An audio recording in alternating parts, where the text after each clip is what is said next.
누가복음 5장 우리가 읽었던 본문은 우리가 너무나 사랑하고 잘 알고 있는 말씀입니다.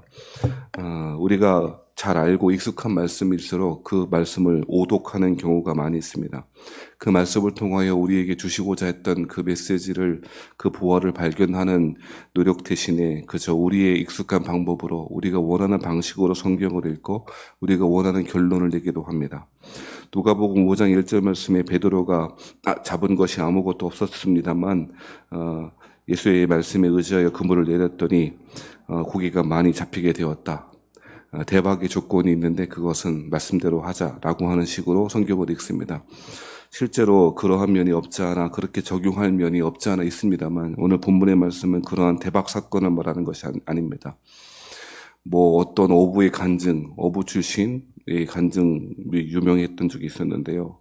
어떻게 했더니, 말씀대로 했더니 실제로 고기가 엄청나게 잡혔다든지, 그래서 그 사업이 아주 굉장한 성공을 거두었다든지, 이런 식으로 한 사건을 한 간증 정도로 그렇게 읽고 이해하는 것은 성경을 정말 오독하는 것입니다. 어떠한 사건을 읽을 때마다 그 사건이 보편인지 특수인지를 구별하는 것은 굉장히 중요해 보입니다. 즉, 이 말씀이 특수한 상황 가운데 한 사람 개인에게 주신 사건과 말씀인지 아니면 보편타당한 말씀의 법칙으로 우리에게 주어진 것인지를 구별하고 분별해내는 것은 꽤 중요해 보입니다. 자, 오늘 본문의 말씀은 지금 설명했듯이 한 사람이 인생 역전, 물고기를 엄청나게 많이 잡았다라고 하는 결과를 말하고 싶어 하는 건 아닌 것 같습니다. 그렇다면 오늘 본문의 말씀은 우리에게 무슨 이야기를 하고 있는 걸까요? 한마디로 이야기하면 텅 빈 그물과 같은 인생을 살아가는 사람들이 어떻게 하면 예수의 말씀에 따라 풍성한 삶을 살 수 있는지에 대한 스토리로 읽어야 좋겠다라고 하는 생각입니다.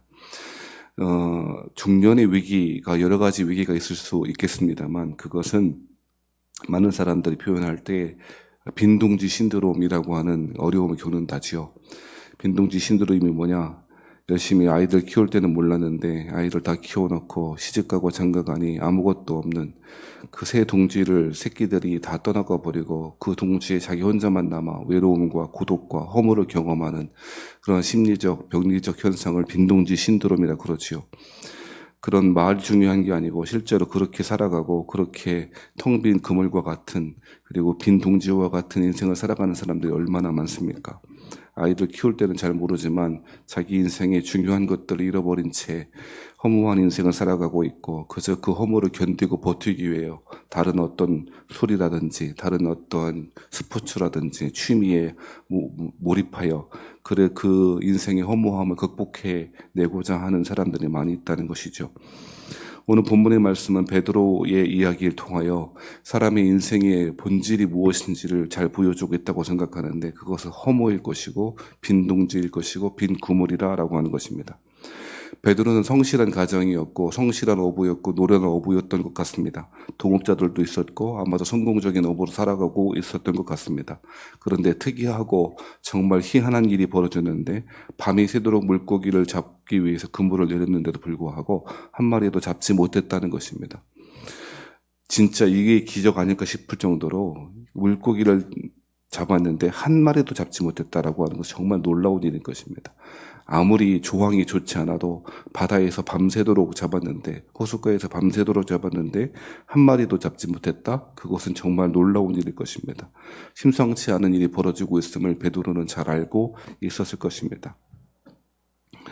자, 이때에 예수님께서 뭐라고 이야기하십니까? 베드로의 고백. 우리들이 밤이 새도록 수고하였을 때 잡은 것이 없다라고 그렇게 이야기했을 때에 예수님께서 그 상황 가운데 뭐라고 말씀하셨냐면 4절처럼 이야기했다는 것 아닙니까? 깊은 데로 가서 그물을 내려 고기를 잡으라 라고 말씀하셨답니다. 이 말씀은 베드로의 상식과 이성과 합리의 성에 비추어 보면 전혀 맞지 않는 일이었을 것입니다. 여러분 잘 아시는 대로 오늘날에도 물고기를 잡을 때 주로 낮에 햇빛이 쨍쨍할 때 잡습니까? 아니면 밤에 잡습니까? 어부들은 대부분 밤에 잡습니다. 예, 물고기들이 밤에 많이 활동을 많이 하는 어종이 많고 밤에 잡아야 그물을 내리고 올리는 것이 수월하기 때문에 조항이 훨씬 더 좋기 때문에 지금 어업의 기술이 발달한 지금도 밤에 많이 잡는데 이스라엘 시대에 갈릴리 바다에서 어업은 당연히 밤에 해야 했을 것입니다. 린넨 천과 같은 얼기설기짠 천으로 그물의 기술이 좋지 않았기 때문에 그런 그물로 물고기를 잡으려면 당연히 밤에 눈먼 물고기 잡는 것이 수월한 일이었을 것입니다. 그런데 날이 새고 낮이 되어 사람들이 어부들이 그 어구를 정리하고 그물을 닦고 있고 정리하는 그 다음 날 다음 밤을 위하여 준비하고 있는 그때에 예수님이 깊은 데로 가서 그물을 내리라라고 말씀하셨다는 것입니다. 깊은 데로 가면 그 물고기가 잘 안 잡힙니다. 뭐 저도 낚시를 뭐 그렇게 많이 해본 적도 없고 그렇습니다만 이야기 듣기로는 물고기들이 대부분 연안 근처에서 잡힌다는 것 아닙니까? 생물 활동들이 대부분 연안 근처에서 하지 저 깊은 대륙북 뭐 이런 데서 하지 않지 않습니까? 그러니 베드로의 이성, 베드로의 생각, 베드로의 경험과는 전혀 다른 이야기를 하고 있다는 것입니다. 그런데 베드로가 어떻게 합니까? 5절 말씀에 보면 잡은 것이 없습니다 라고 하고 말씀에 의지하여 내가 그물을 내리리이다 라고 했다는 것입니다. 실제로 그렇게 그물을 내렸다는 것입니다. 우리는 똑같이 하나님의 말씀을 듣습니다. 누구나 예배를 통하여, 주일 예배를 통하여, 또 새벽의 설교를 통하여도, 우리 개인적으로 큐티하는 것을 통하여도 하나님의 말씀은 여러 경로를 통해서 듣습니다. 지금은 조금 심하게 말하면 설교 공회의 시대인 것 같습니다. 저마다, 교회마다, 사람마다, 개인마다 유튜브 채널을 만들고 자기의 설교를 보란듯이 올리고 있습니다. 그래서 해시태그도 뭐 이런 것도 막 붙이고 어떻게 해서든 온라인을 통해서 자기 설교를 듣게 하려고 하는 뭐 좋은 의도도 충분히 있겠습니다만 너무 제가 볼 때 너무 공의 수준으로 마치 홍수가 나면 먹을 물이 없어지는 것처럼 코로나 시대에 이상한 방향으로 흘러가고 있는 건 아닐까라고 하는 생각이 들 정도로 저마다 설교를 올립니다. 저는 우리 교회 교인들을 위해서 올리고 있지 누구 보라고 하진 않습니다만 그래서 해시태그도 안 붙여요. 검색해서 해시태그가 뭔지 아시죠? 처음 들어봤다 하시면 그 좀 곤란한데 아무튼 뭐 그런 거 안 해요. 우리 교인들 우리 예배당에 참석하지 못하는 분들을 위해서 그렇게 하는 건데 아무튼 똑같이 말씀을 들어요. 말씀을 듣고자 맘만 먹으면 훌륭한 설교, 아주 신박한 설교, 매끄러운 설교를 들을 수 있어요. 그런데 왜 그 하나님의 말씀의 능력이 우리의 삶 가운데 나타나지 않고 재현되지 않을까요? 그것은요, 듣고 지나가기 때문인 거예요. 말씀이 잘못된 건 아닐 거 아니에요. 하나님의 말씀이 능력이 없는 건 아닐 것 아니에요. 문제는 뭐냐면 말씀을 듣는 사람들이 그냥 듣고 말아요. 놀랍다, 재밌네, 신기하네, 은혜 된다라고 지나가기 때문인 것 같아요. 오늘 그 사건이 정확하게 벌어져요. 5장 1절에 보면 무리가 몰려와서 하나님의 말씀을 들을세 그랬죠. 거기 그 말씀하고 5절에 보면 말씀에 의지하여라고 하는 말씀하고요. 좀 헬라 말이 좀 달라요. 5장 1절에 나오는 하나님의 말씀을 들을세라고 하는 말씀은 그 헬라 말은 로고스이고요. 5절의 말씀을 레마예요. 소위 뭐 레마의 말씀 그런 말 하잖아요. 레마가 뜻이 무엇인가 헬라 뜻이 무엇인가 뭐 중요한 게 아니고 이렇게 받아들여 좋겠다는 거예요. 하나님이 지금 예수의 말씀을 로고스죠. 그래서 5장 1절은 그래서 로고스라고 말을 쓴 것 같고 그 말씀을 나에게 주신 말씀으로 받아들이고 실제로 그렇게 실행하는 거예요. 그게 레마인 거죠. 그냥 떠돌아다니는 공기처럼 공기가 얼마나 많아요. 그 수많은 공기 가운데 내가 호흡하는 것은 또 다른 특정한 양의, 특정한 부피의 공기일 거 아니에요. 비유하자면 그렇다는 거죠. 레마가 그런 뜻이라는 거예요. 자, 수많은 사람들이 무리가 몰려와서 하나님 말씀을 들었대요. 예수님의 말씀을 들었대요.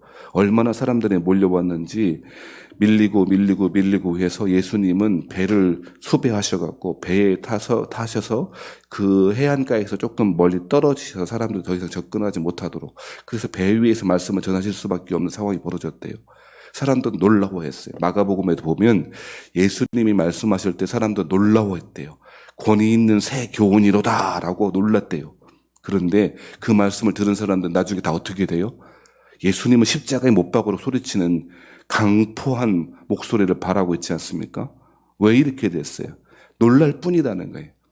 말씀을 듣기만 하고 그 말씀대로 살아갈 마음도 없는 거예요. 아, 좋네. 은혜 받았네. 우리 표현으로 하자면, 오늘날 대부분의 교인들의 표현대로 하자면, 말씀 듣고, 아, 오늘 은혜 받았어. 아, 아주 감동적이었어. 라고 끝난다는 거예요. 하나님의 말씀이 그런 식으로 주어진 게 아님에도 불구하고, 듣고 살라고 주어졌음에도 불구하고, 은혜 되네 하고 끝난 거예요. 그러니 하나님의 말씀이 살아서 역사하는 그 운동력 있는 말씀을, 그 능력을 경험하지 못하는 거죠. 오늘 똑같이 정확하게 그 이야기를 보여주고 있는 것이에요. 베드로는요, 자기의 경험도, 자기의 이성도, 합리적인 모든 생각도 다 뒤로 한 채 저 예수라고 하는 분이 깊은 데로 가서 그물을 내리라고 하니 내렸다는 거예요. 이게 쉬운 게 아니었을 거예요. 생각해 보세요. 평생 여보로 살아봤던 사람이 그 경험과 정반대되는 어떠한 명령을 받았어요. 해보라고. 하겠냐고요.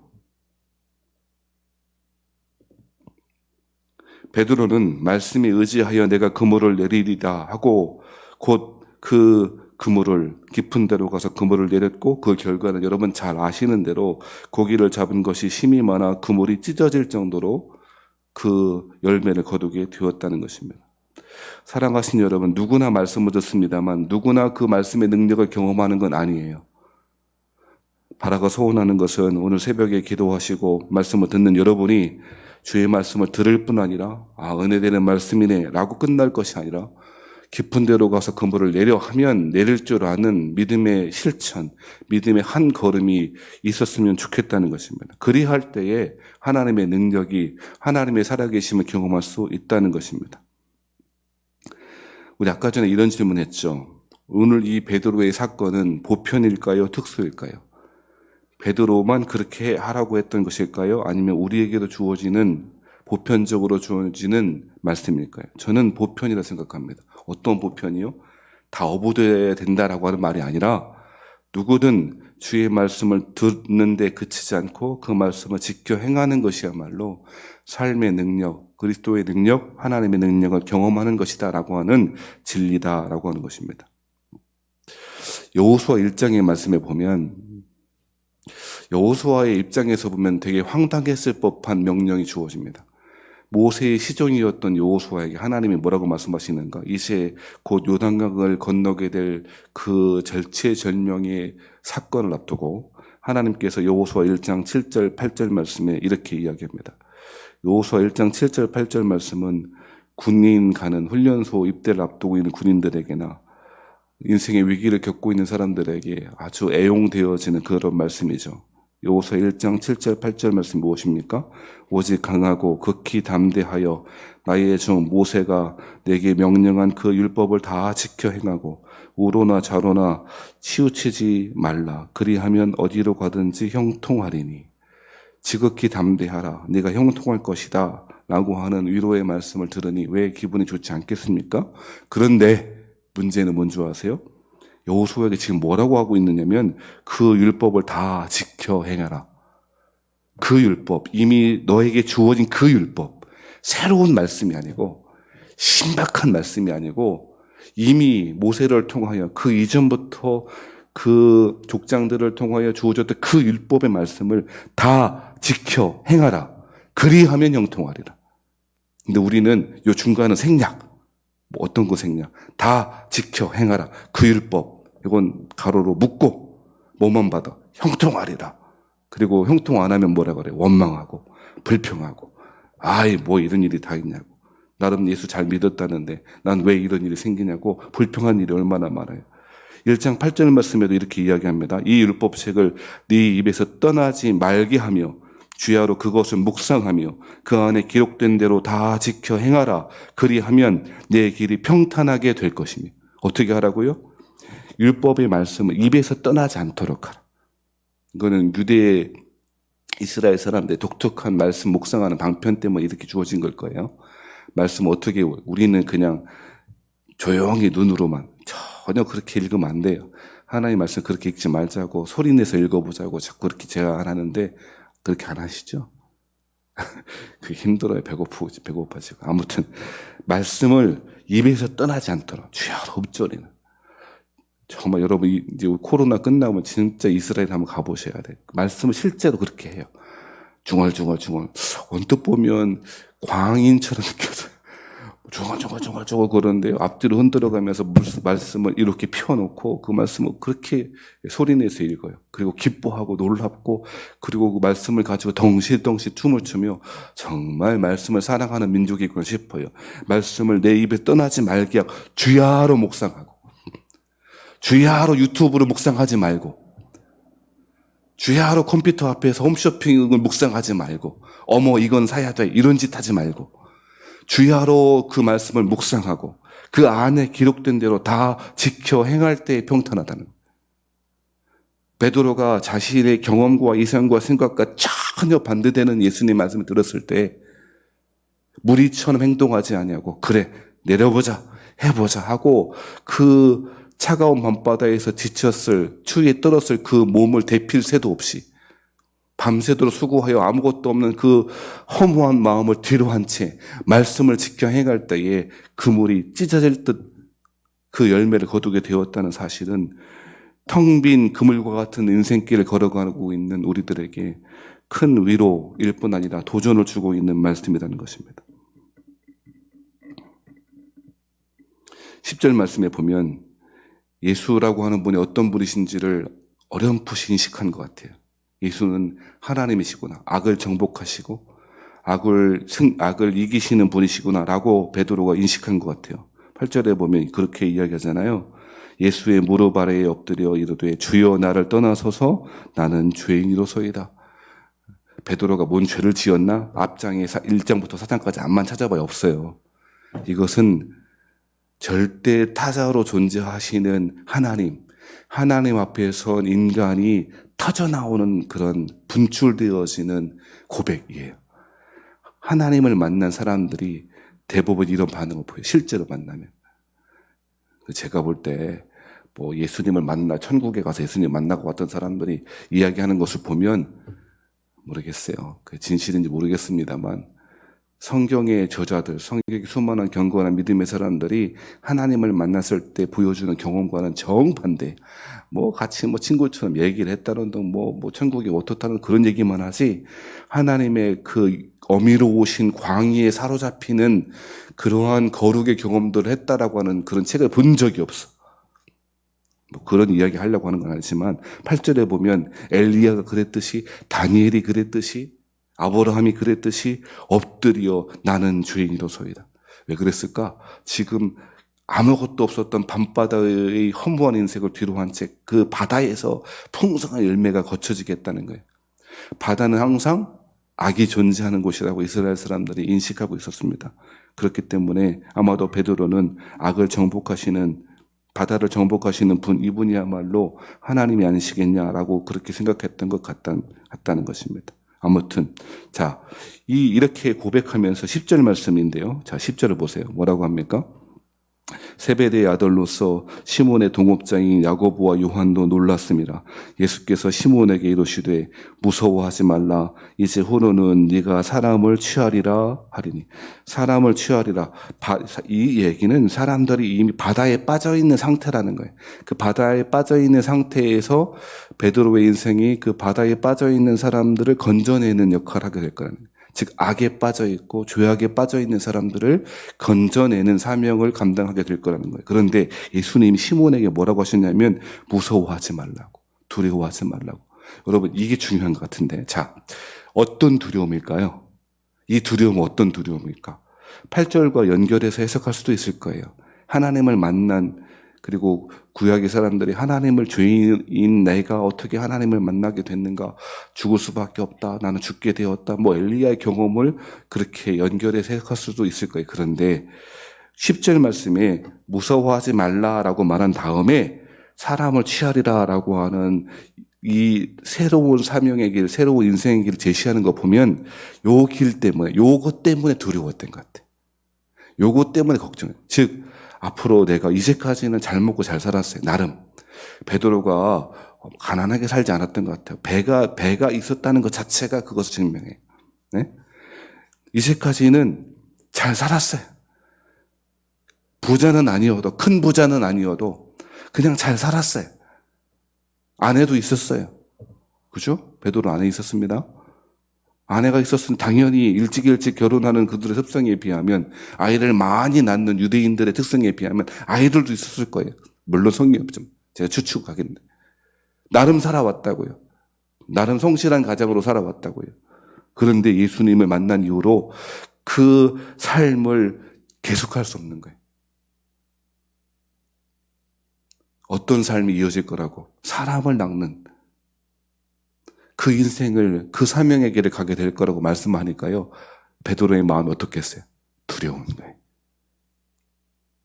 걱정되는 거예요. 여러분, 우리의 마음도 그렇지 않아요? 가만 보면 하나님의 말씀대로 사는 길이 능력의 길이고 성공의 길이고 축복의 길이다. 누가 부인하겠어요? 그런데 왜 못 사는 줄 아세요? 한편 마음에 어떠한 마음이 있냐? 두려운 거예요. 걱정이 되는 거예요.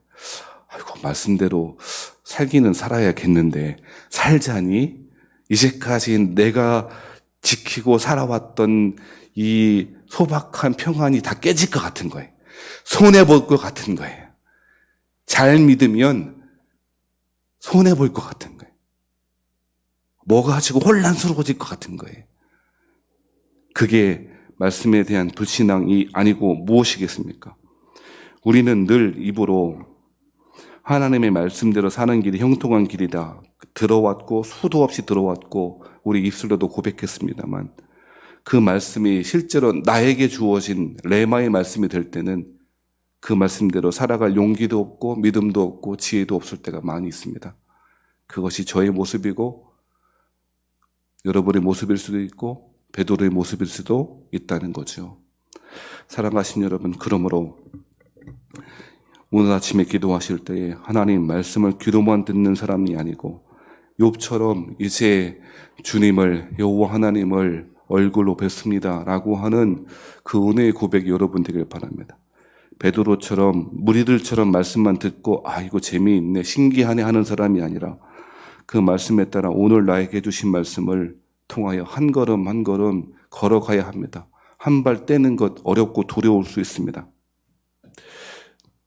시간이 길어져서 죄송합니다. 우리 큰 딸내미가 처음에 걷기 연습을 할 때는요, 얼마나 사시나무 떨듯이 떠는지. 우리는 걷는 것이 당연합니다만 한 번도 걸어보지 못한 장애인들에게는 한 걸음 떼는 것이 식은땀이 나고 비 오듯이 땀이 나는 일입니다. 주의 말씀에 따라 한 걸음을 걸어가는 길도 그러합니다. 두렵습니다. 손해볼 것 같습니다. 나는 그냥 내 삶 이대로 요 정도 수준에서 예배드리고 요 정도 수준에서 헌신하고 요 정도 수준에서 예수를 믿을 테니 목사님이나 잘 믿으세요. 특별한 사람이나 믿으세요. 라고 그렇게 핑계댈 수도 있을 것입니다. 사랑하신 여러분, 10절 말씀에 예수님은 분명히 베드로에게도 그리고 오늘 이 아침에 나오신 여러분에게도 이야기하시고 있습니다. 뭐 하지 말라고요? 두려워하지 말고 무서워할 것 없다고. 말씀이 생명임을 믿는다면 그 말씀 따라 걸어가 봐야 하지 않겠냐고 도전하고 또 도전합니다. 텅 빈 그물과 같은 인생을 살아가고 있는, 중년의 위기를 겪고 있는, 미래에 어떻게 될 것인가, 내 장래에 과연 행복한 일이 벌어질 것인가 걱정하고 염려하고 그렇게 살아가고 있는 빈둥지 신드롬을 겪고 있는 우리 교우들이 있다면 이 말씀을 주야로 묵상하시는 여러분 되길 바랍니다. 두 번째로 기도할 때에 시편 143편 8절 말씀처럼 기도했으면 좋겠어요. 제가 읽어드리겠습니다. 시편 143편 8절 말씀. 아침에 나로 하여금 주의 인자한 말씀을 듣게 하소서. 내가 주를 의뢰함이니이다. 내가 다닐 길을 알게 하소서. 내가 내 영혼을 주께 드림이니이다. 아침에 나로 하여금 주의 인자한 말씀을 듣게 해주십시오. 긴 어두운 밤이 지나고 새벽이 동토오는 그 아침에 말씀을 듣기 원합니다. 오늘도 나에게 무슨 말씀을 해주시렵니까? 말씀을 듣기 원합니다. 여러분, 이것이 우리의 기도 제목이 되었으면 좋겠습니다. 말씀 마치겠습니다. 텅 빈 그물은 말씀은 들을 뿐 아니라 그 말씀을 행할 때에 내 이성과 내 합리성과 내 판단에 따라가시는 것이 아니라 그것의 정반대에 따라 행할 때 이루어질 때도 있습니다. 내 생각대로 사는 것이 아니고 말씀이 요구하는 대로 하나님의 말씀이 우리에게 행하라 명령하시는 대로 한 걸음 한 걸음 잘 준행하시는 여러분 되기를 바라고, 모래 위에 성 쌓겠다고 애쓰지 말고 반석 위에 지혜로운 건축자 되어 하나님의 아름다운 건축자 되어 인생의 길을 잘 설계해 나가고 지어가는 여러분 되시기를 바랍니다.